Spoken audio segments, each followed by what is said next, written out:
Hi everybody, welcome to February. Today is Cliff's birthday, so I wanted to get that important announcement out there. All right, video's over. No, I'm kidding.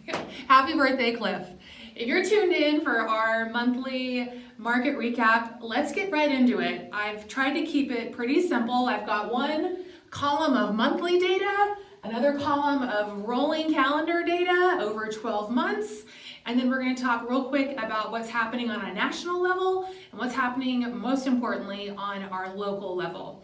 Let's acknowledge the elephant in the room. I'm wearing green, and it's February. I missed the mark this morning when I was putting my outfit together, so I definitely couldn't do the red lipstick because that would even take us back farther, and we don't want to go back to Christmas. But we're going to look ahead to March, right? There we go. Okay, so let's get into these numbers. When we think about February and we look at the charts for monthly data versus the rolling charts, I'm going to point out the biggest difference is the percentage either increase or decrease. So it is bigger on the monthly charts than it is on the rolling 12-month calendar. So when you're making decisions, people tend to use that rolling data as a reference more so than the monthly data. But if we want to look granular, here we go. In the month of January, we had an increase in our average sales price by 13%. We were up to $264,985. That increase is versus where we were last January, so January of 2025.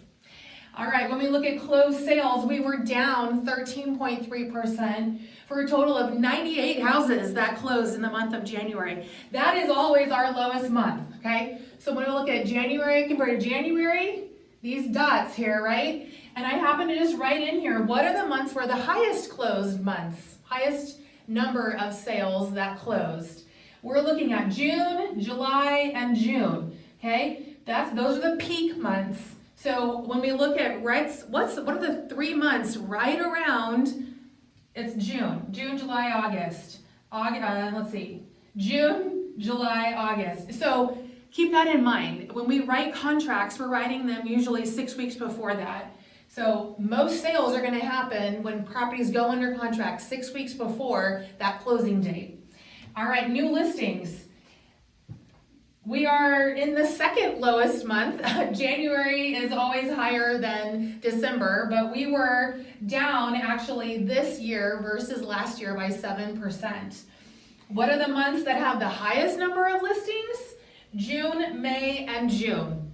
All right, let's go over to this rolling calendar. We saw an increase in our average sales price by about 4.5%. That's big because that means over 1 year, over 12 months of rolled activity, we still had an increase of about 4.5%. Our average sales price now in Champaign County is $275,000. When we look at the closed sales, that one was down only 0.2%.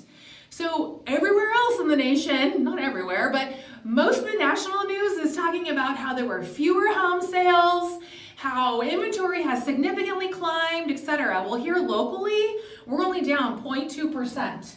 And then when we think about new listings, yes, we did increase a little bit. We have 5.7% more listings this January than we did in January of 2025. So yeah, we've seen some changes in numbers. The monthly numbers are going to be a little bit more dramatic than the rolling calendar, so that's why we're comparing both these days. And when we look at what's happening on a national level versus what's happening local. All right, so last week the feds met and we were all crossing our fingers that they were going to lower interest rates again, and they didn't. They held them still. They aren't going to make any dramatic changes, except they did announce one big change, that we are going to get a new Federal Reserve chair.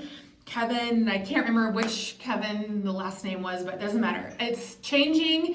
It's going to be on in the spring. We're going to see it change over. And then locally, we are getting a new sales contract. Effective yesterday, February 1st, all realtors submitting offers and negotiating offers are going to be using an 8-page sales contract with a whole slew of different addendums.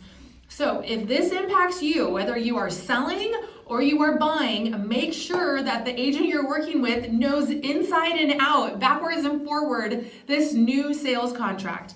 It'll happen in repetition, but be sure that that's a conversation that you're having and that you understand what the differences are between the old contract and how they apply with you on the new contract. All right, have a great day. Go have some birthday cake, and we will see you soon. Bye-bye.